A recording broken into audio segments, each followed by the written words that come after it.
Fala aí, Alcateia, tudo bem? Eu sou o Matheus e seja bem-vindo a mais um vídeo da saga que a gente está fazendo de Stranger Things. Eu acabei ficando com a missão mais difícil, mas também é mais fácil de conseguir provar para vocês o porquê a quarta temporada é a melhor temporada de todas. No vídeo de hoje iremos fazer 11 melhores momentos, em homenagem a Eleven, da quarta temporada. Então, de verdade eu não acho que meu trabalho vai ser tão difícil aqui.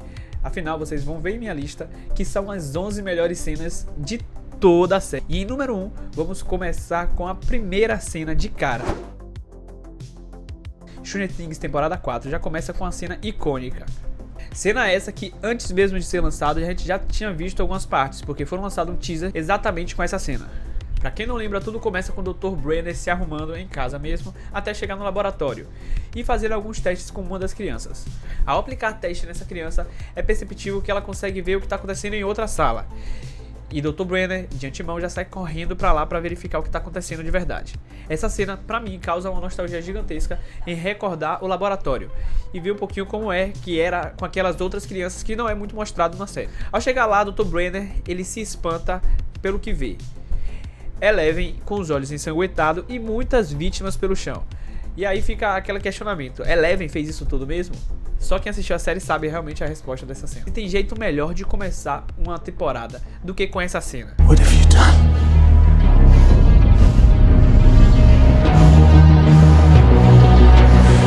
What have you done?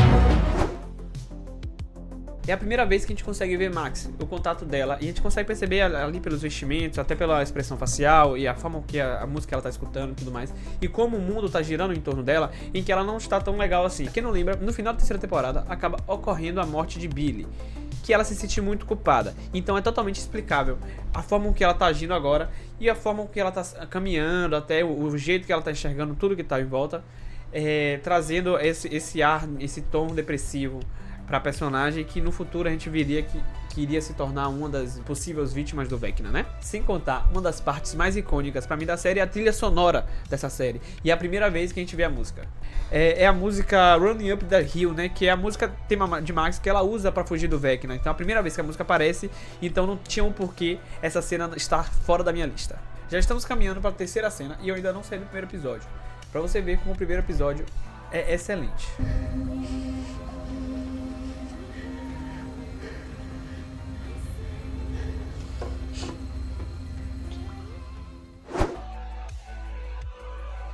Durante todo o episódio a gente conhece a primeira vítima do Vecna e a gente percebe a forma que ela tá agindo. É até um legal para a gente fazer o parâmetro com a própria Max. A gente consegue perceber que ela tá agindo de forma parecida. Chrissy. Chrissy é aquela clássica líder de torcida que tem uma vida aos olhos das outras pessoas perfeita. Porém, para quem assistiu a série sabe que na verdade não é bem assim. Ela seria a próxima vítima do Vecna porque sim, ela estava em sofrimento. Cenas como da própria Chrissy no banheiro e a Chrissy na floresta mostra que ela estava realmente caminhando para o que iria acontecer no final desse episódio. Então, minha terceira cena é exatamente isso, a morte de Chrissy. Trazendo uma linha do tempo de Stranger Things, é possível ver como a série passa de ser uma série ligeiramente até infanto-juvenil para uma série extremamente cabeça, no sentido de que não é tão infantil assim. E a primeira cena da morte da Chris, ela é muito brutal. A forma que isso acontece é muito brutal, espantando até os mesmos as pessoas que estavam assistindo na época, porque a gente não tinha ciência de que isso sim seria a quarta temporada de Stranger Things, seria tão brutal dessa forma. Primeira ambientação, ela morre no trailer de Ed, que todos enxergavam como uma vida perfeita, ela não tinha tanto assim, então ela estava em sofrimento psíquico em busca de um entorpecente para fazer o que? A liberação ali de dopamina, e assim a gente sabe que pessoas em sofrimento psíquico é uma presa muito fácil para o Vecna.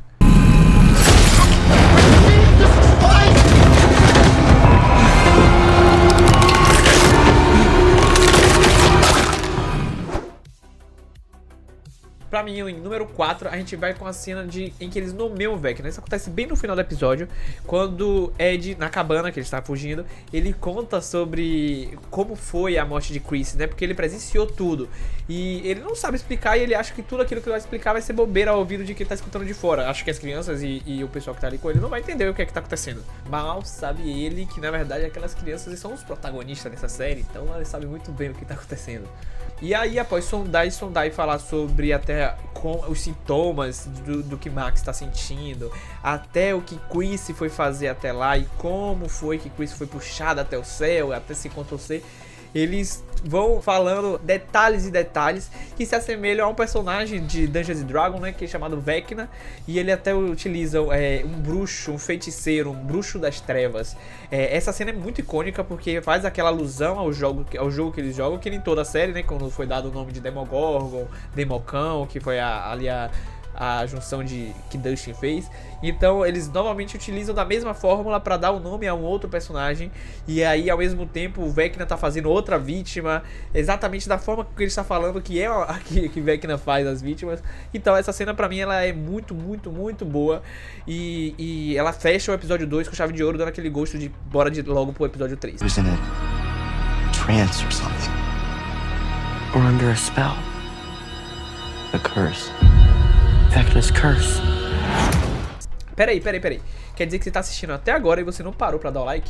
Então desce aí embaixo, dá o like, se inscreve no canal, ajuda a gente, tá dando um bom trabalho pra conseguir fazer essa saga. A gente tá fazendo porque a gente é muito, muito fã da série. O episódio 3 tem algumas cenas icônicas, certo? Como a Max encontrando Owens, mas eu realmente acho cenas também muito mornas. Então vamos direto pro episódio 4. E então, episódio 4, nossa cena de posição número 5. A cena que eu selecionei do episódio 4, na verdade, foram duas. Vamos começar com a cena em que Nancy e Robin vai até aquele, enfim, hospital psiquiátrico. E eles vão conversar lá com o Victor, né? Pra mim é uma cena bem nojenta. Elas começam até tentando convencer o doutor, né? O responsável ali pela ala onde ele está, a conseguir entrevistar ele. Então elas ficam inventando uma mentirada lá. Engraçado porque Robin não se adequa àquelas roupas, enfim. Mas depois de conseguir isso, que é aquela cena logo de cara, assim, que ele vira com aquele olho cheio de, sei lá, remela, secreção, não sei o nome daquilo. É uma cena pra mim extremamente nojenta. Não coloquei essa cena por causa disso, eu coloquei essa cena porque o que ele vai falar a partir daí é extremamente interessante pra gente saber a história do nosso vilão, né? O passado do vilão. Ele conta todo o passado da criança. Na verdade, ele conta como se no início ele pensasse que fosse a casa, né? Que estivesse dando, enfim, mal assombrada. E até ele descobrir que, na verdade, não era a casa. Essa cena é extremamente importante pra gente saber como começa a história do Vecna. Mas eu também tava discutindo com alguns colegas que ela tem uma coisa que eu não acho muito interessante na série, que é simplesmente o fato dele ter poderes porque sim, certo? Não é interessante. Eu sei que a partir daí ele vai ser o 01 a ser investigado e tudo mais, mas eu não gosto da forma que isso é explicado nessa temporada. Mas que nem os próprios produtores e a direção de Stranger Things já disse, tudo do universo do Mundo Invertido vai ser realmente explicado. Eu espero que eles dêem uma explicação melhor pra como surgiu os poderes de fato ali do Vecna. This demon, it was taunting me, and I was sure it would take me, just as he'd taken my Virginia. Nossa cena de número 6 é a Max ali no cemitério. Pra mim a cena mais icônica dessa série é a cena que eu costumo falar que a querida Netflix, ou então os Duffer Brothers, chegaram ali a beirar o perfeccionismo sobre como fazer uma cena que se torne a cena com a cara da série, que é a Max ali lendo as cartas no cemitério, né? E aí ela entra naquele transe do que é recordação, do que é o Vecna mostrando pra ela e o mundo invertido. E a música de fundo tocando, né? É quando ela levita também ali no cemitério. E essa cena pra mim ela é icônica, essa cena ela é desesperadora, certo? E eu tenho uma teoria sobre ela. Eu tenho uma teoria que na verdade o Vecna não iria matar ela ali. O Vecna ele tem um histórico de dar aviso, né? Ele não faz a primeira, ele não chega pra vítima, no primeira vez que ele tem contato com ela, ela mata. O Vecna faz com que a pessoa acha que já tá em um sofrimento psíquico tão grande que ele já tá entrando em alucinação, mas não, na verdade é o Vecna brincando com a sua cabeça. Então eu acho ali que o Vecna não iria matar ali. Sinceramente, por mais que ele chegou até a levitar ela, mas eu acho que a música é de extremo importante pra Max fugir. Eu acho que nem ele esperava que a música seria um caminho de saída para os poderes dele, mas ele sim, se ele se esforçasse bastante, ele teria sim a capacidade de matar Max ali naquela cena. A gente consegue ver até em batalhas com a Eleven no futuro que ele é muito mais poderoso do que, sinceramente, apenas uma música tocando. A música, ele ajuda a inibir, mas se ele quiser utilizar 100% do poder dele, ele consegue matá-la facilmente. Então, eu acho que ali foi uma forma de avisar aos outros, olha o que eu sou capaz de fazer. Mas é muito importante pra série, porque é quando descobrem que também a música é muito importante pra fazer com que eles fujam, de serem pegos pelo Vecna. Só pra vocês terem ideia, nessa cena, o Vecna, ele nem chega aí atrás da Max. Ele vai fazendo as coisas caírem ali e vai deixando ela fugir. Realmente ele acha que ele tenta matar a Max com requintes de crueldade. Ele acha que ela é muito pouco. Se ele matasse ali, nem ia ser tão cruel assim quanto ele fazer ela sofrer, viver e voltar, ver os amigos, abraçar. Não, você vai sofrer mais uma vez, você vai sofrer de novo até eu conseguir te matar, porque na verdade só matar pro Vecna não é importante. Ele acha que o sofrimento é muito mais.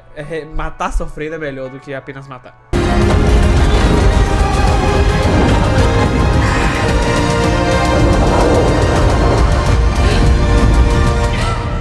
Episódio 5 pra mim volta naquela de ser um episódio muito frio diante da intensidade que essa série é, certo? A Eleven já tá sendo testada ali e junto com o Dr. Brenner, Owen chega a falar que vai ser do jeito dele, né? Então tem aquela discussão entre eles dois, mas ainda assim é um episódio que eu acredito seja um episódio muito bom, mas ainda assim não é acima das expectativas que a gente coloca durante a série toda. Vamos entrar na sétima cena então, no episódio 6, que pra mim é uma cena muito nostálgica, é muito gostosa de assistir, porque é a cena em que a gente realmente tem um tempo de tela de Suzy, né? A cena de Suzy, ela é icônica porque eu acredito que Suzy tem como cativar o público a ponto de ter mais tempo de tela. Mas é muito legal a forma com que os autores conseguem fazer ela participar, mesmo estando em outra cidade, e ali cria um pouquinho de como é a vida dela, né? Com o contexto dos irmãos. E além disso, mostra a inteligência dela. Tem uma fala muito, muito, muito engraçada que quando ela tá hackeando lá o IP, enfim, porque ela tá tentando rastrear o projeto Mina, né? Que eles só sabem disso. Ela fala, dá pra invadir o IP, não sei o que, da internet. E aí Jonathan pergunta, internet? O que é internet? Ela fala, nada, é só algo que vai dominar o mundo. E é muito engraçado porque o jogo de câmera faz com que eles falem olhando diretamente pra gente, assim, sabe? Não, é só algo que vai dominar o mundo. Aí eu fico, tá falando com a gente. Então fica aí a crítica, a crítica não, o conselho pra quinta temporada sobre como dá pra utilizar a Suzy, sim. E eu não sei como vai trazer ela pra Hawkins, porque tudo vai acontecer de certa modo em Hawkins. Mas eu quero realmente ver mais de Suzy. Suzy é muito inteligente mesmo. E além disso, ela consegue cativar o público com pouco tempo de tela, imagino com bastante.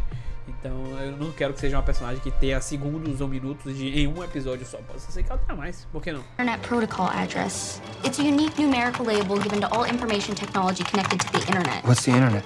Don't worry about it. It's just gonna change the world. Enfim, meus amigos, eu confesso, eu tentei não roubar, eu conversei com o Gustavo, falei, Gustavo, você acha que é sobre isso? Mas eu vou roubar mesmo. Eu vou roubar porque eu tô com a melhor temporada, então não tenho como eu não fazer isso, certo? Em número 8, eu vou colocar o episódio 7. Qual cena? Todo o episódio 7. O episódio 7, ele é inteiramente marcante. Eles são as 3 principais fontes que enriquecem essa temporada, certo? Que, tirando o Will, o Mike, que estão lá tentando encontrar a Eleven, que essa parte não é tão mexida nesse episódio, tá, Eleven lutando novamente, né, em recordações e tudo mais, mostrando pra gente como foi que, na verdade, foi criada o Vecna de verdade ali, como foi que ela mandou ele pra outra dimensão. Ao mesmo tempo tá o pessoal que tá em Hawkins adentrando no mundo invertido, certo? Pra conhecer ali a casa e tudo mais, e o início do plano que eles vão fazer. E tá o pessoal lá na Rússia salvando Hopper. Então assim, é um episódio todo isso. Então como é que eu vou selecionar uma cena disso? Então eu falei, Gustavo, sinto muito, eu vou roubar. E eu roubei. Eu botei o episódio 7 inteiro aqui. E vamos caminhar por tópicos a partir de agora. Então, a cena começa com o pessoal de Hawkins tentando ajudar o pessoal que está no outro lado do mundo invertido. E é a cena muito interessante porque é aquela forma de comunicar dentro do quarto de Nancy, com aquele joguinho de luzes que ela faz até interrogação, e Dustin e Erika tá do outro lado falando com eles, se comunicando, e é muito interessante porque desde a primeira temporada a série utiliza muito bem desses jogos de luzes para poder falar com o outro lado, certo? Não tem uma explicação bem correta sobre o que é isso, inclusive é uma das críticas sobre como é que funciona falar com luzes de um lado pode transmitir para o outro, mas de certa forma ainda assim é muito, muito interessante. E aí eles estão tentando ajudar e Dustin dá aquela grande ideia de, poxa, todos os lugares que alguém morreu, possa ser que tenha um portal.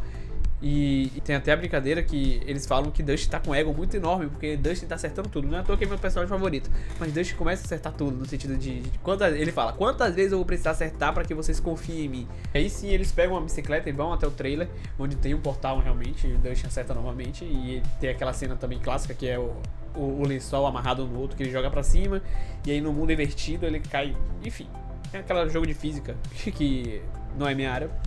Mas é extremamente interessante sobre como a comunicação entre os dois mundos é perfeita. Em paralelo com isso, tá Joyce e Murray lá na Rússia, tentando entrar naquela prisão onde tá Hopper, né? O episódio ele se destaca, na verdade, exatamente por causa disso, porque tem muita cena de ação ocorrendo no mundo invertido, a cena de ação ocorrendo no treinamento de Eleven, e a cena de ação, que pra mim é uma das principais cenas de ação, e pra mim é uma das melhores cenas de ação, acontecendo dentro da prisão, que é onde Hopper tentando fugir, e aquela luta inteira com os Demogorgons, e toda a distração que eles usam, estratégia pra conseguir até adentrar na prisão. Eu realmente não tenho o que criticar desse episódio, pra mim são os melhores episódios da 4ª temporada.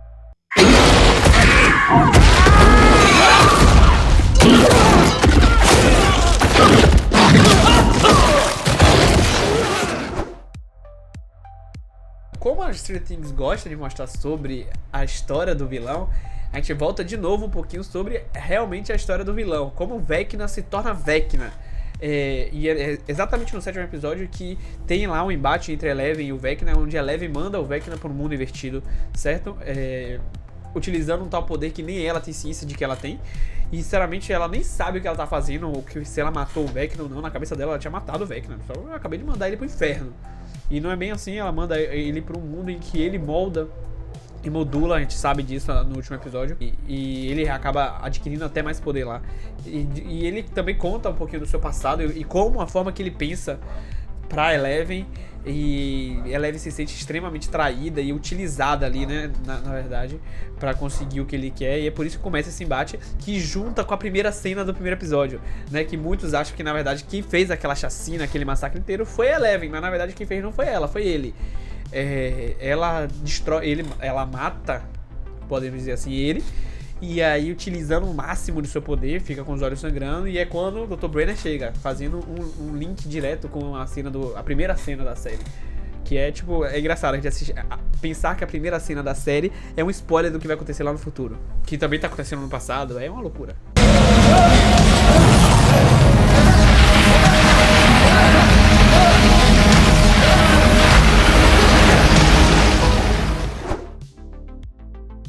Então tá aí, nossa penúltima cena, que na minha opinião é uma cena extremamente massa, até tem umas referências ali de Mad Max, que é a cena no deserto com a Eleven, que é quando ela realmente foge ali e o pessoal do exército tá atrás dela, né, tá atrás até dos cientistas, porque acha que tudo é culpa dela, pra acabar logo com isso. E aí tem as cenas de explosão, a cena de ação. O que falar? Apenas elogiar os efeitos especiais dessa cena e ver que realmente existe um dinheiro, um investimento muito grande na série, porque tem um investimento até maior que muitos filmes até de heróis. Então, os efeitos especiais dessa série, e espero que agora a 5ª temporada esteja melhor ainda.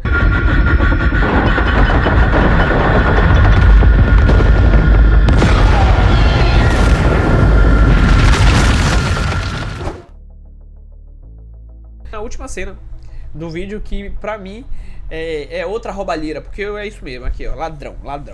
Eu coloquei o último episódio inteiro, o episódio número 9 inteiro, ele é o que fecha, né, porque ele tem ação do início ao final, e ele mostra as pessoas, o grupo da Califórnia, né, agora sim, de um jeito melhor, né, mais ativo, que é eles ajudando o Eleven entrar naquela... Eles encontram com o Eleven e ajudam eles a fazer aquela cápsula, que na verdade é uma banheira, um frigorífico de pizza, né, que eles utilizam.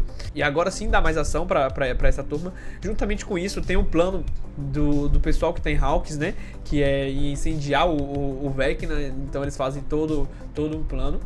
O pessoal que tá lá na Rússia tá também tentando voltar pra Hawks, mas consegue uma maneira de ajudar. Percebe que Hawks também tá em perigo, então fala, tudo é uma mente colmeia. E a gente sabe disso desde a primeira temporada, que tudo funciona como uma mente colmeia. Então eles tentam ajudar cada um de uma ponta, fazendo a fórmula que funcionou nas 3 temporadas, não tem por que não repetir na 4ª, né? Que é de forma separada, todo mundo tá ajudando, lutando contra um problema só. Eu botei o episódio inteiro, mas a gente sabe que tem cenas específicas que deixam a gente muito abalado, como a morte de Ed, né? Ed, ele tem aquela guerra contra si mesmo, de sempre fugir, e ele abre mão da fuga pra ganhar tempo. Ele fala, eu vou ganhar tempo. Ele sabe qual é o destino dele ali, ele sabe que a chance dele conseguir sair vivo dali é quase nula, por mais que muita gente tenha a teoria de que, ele tá vivo, não sei o que, eu realmente espero que não, tá?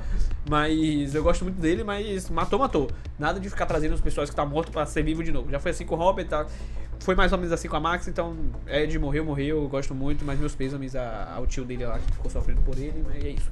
Tem a morte de Ed, e é uma cena realmente extremamente pesada. Tem o embate da Eleven, que tá na outra ponta dos Estados Unidos, tentando ajudar de forma com que eles consigam realmente comer, né? Dar dano no Vecna em pontos diferentes.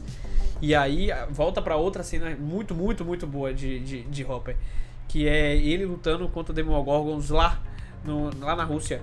Eu acho que não sei se eu perdi esse detalhe, não sei de onde surge aquela espada, mas ele trocando espadada com o Demogorgon. Essa cena é incrível de ação, e tudo acontecendo ao mesmo tempo, né? Então, ao mesmo tempo tem o Vecna tentando matar a Max, os meninos, a Erika e o Lucas dentro da casa defendendo o corpo da Max ali, porque o pessoal tá atrás deles achando que tudo faz parte da seita.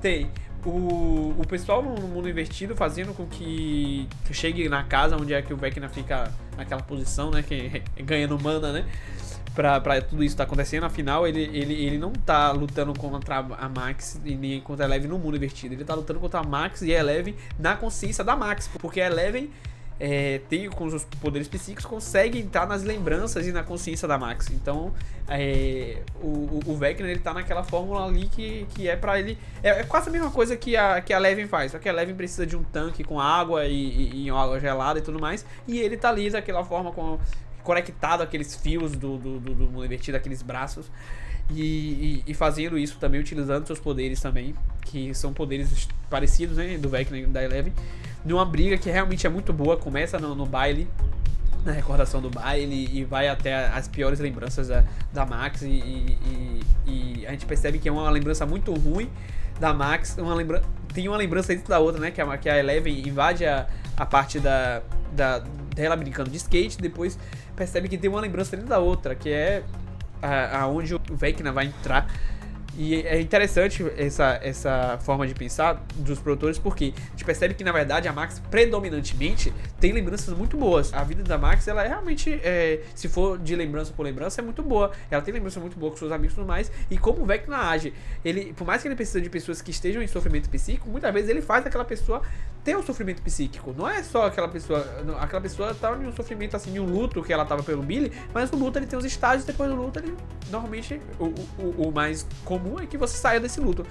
E ele faz aquele luto ficar cada vez mais forte, e o sofrimento da Max ficar cada vez mais forte. Porque nessa cena tem a cena maior que tá acontecendo, é uma boa lembrança da Max andando de skate. E quando a Eleven, que tá nessa cena, olha pra uma pequena caixa, percebe que ali tá um sofrimento dela. Então, fazendo até uma alusão a sei lá, um câncer, que seria um tumor dentro da lembrança, né? Ele cria um invasor dentro da sua lembrança e faz com que você fique rebobinando naquilo.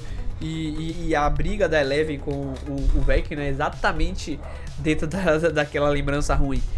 E, enfim, fechar com chave de ouro, que é com tudo dando certo, né? O Hopper consegue ganhar do Demogorgon lá na Rússia, né? Aquela cena icônica da espada. E com fogo, né? O lança-chamas de Murray.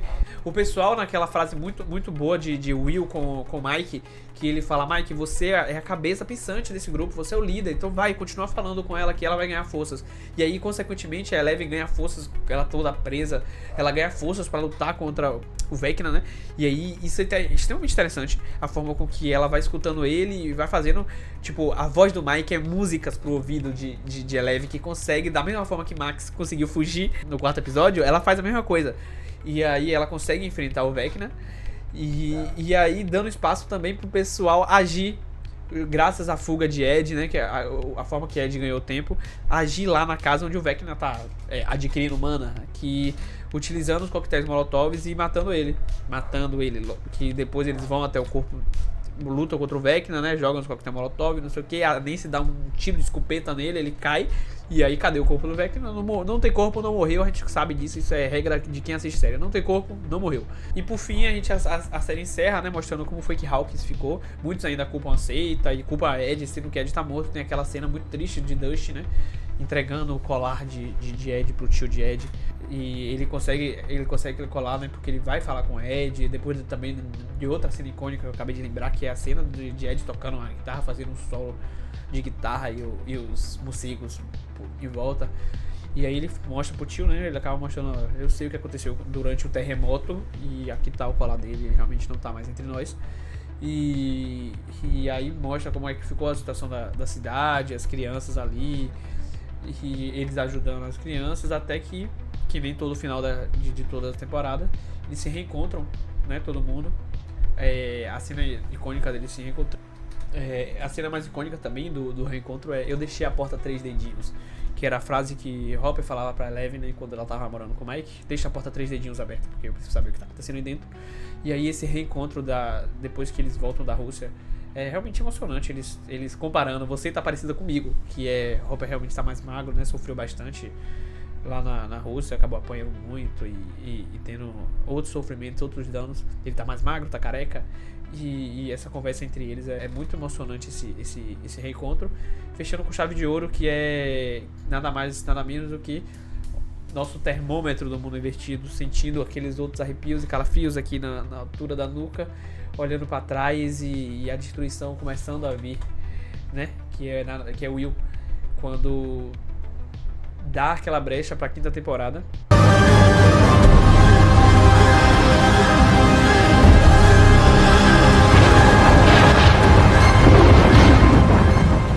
E é isso, assim encerra essa série, essa temporada incrível e magnífica, que na minha opinião é a melhor temporada. Não tem como não ser a melhor temporada. Na verdade, eu acho Stranger Things uma questão de crescente. Eu acho a primeira temporada muito boa, a segunda eu não acho melhor que a primeira, tá? Mas eu acho a terceira melhor que a segunda, e eu acho a quarta melhor que a terceira. No sentido de que o jeito que a série coloca novos personagens, aprofunda novos personagens, investe até em questão de cenas e deixa a série parecendo cada vez mais um filme. E o investimento dá pra ver notoriamente como faz efeito na série. O roteiro muito bem escrito e a forma que encerra, deixando margem pra quinta temporada, fazendo com que a quarta temporada seja a melhor temporada, na minha opinião, em todos os aspectos. E principalmente, se fosse pra focar em desenvolvimento de personagem. A forma que desenvolve um vilão, até então o vilão da série, e desenvolve outros personagens que a gente realmente sentia que necessitava desse desenvolvimento, porque outros já tinham um desenvolvimento maior, um tempo de tela maior. Por exemplo, essa temporada não desenvolve muito Mike. Mas por quê? Porque realmente ele já tinha tido muito tempo de tela em outras temporadas. Agora é a vez de outro, vou dar holofotes para outras pessoas. E, na minha opinião, a melhor temporada é a quarta temporada. E então, galera, é isso. Esse vídeo foi feito com bastante carinho da minha série favorita. Inclusive, eu tô com a camisa de Stranger Things. Eu sou o maior fã de Stranger Things, de que eu consiga conversar e conhecer assim. Na verdade, eu tenho até um pouquinho de problema de memória pra gravar nome de personagem, mas eu sou muito, muito fã. Entrei no universo de séries por causa de Stranger Things. Foi a primeira série que eu assisti pra começar a assistir outras.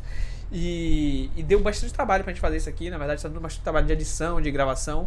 Mas é muito prazeroso falar sobre algo que eu gosto.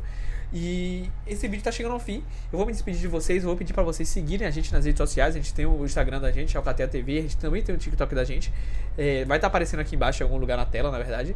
Não deixa de comentar, não deixa de dar o like, não deixa de compartilhar pra fortalecer a gente, porque esse projeto é pra ser bem extenso, na verdade. A gente falar sobre Stranger Things, a gente pretende falar sobre a quinta temporada. A gente vai ter até podcasts falando sobre. E é isso. Eu já vou missa. Fui. Tchau.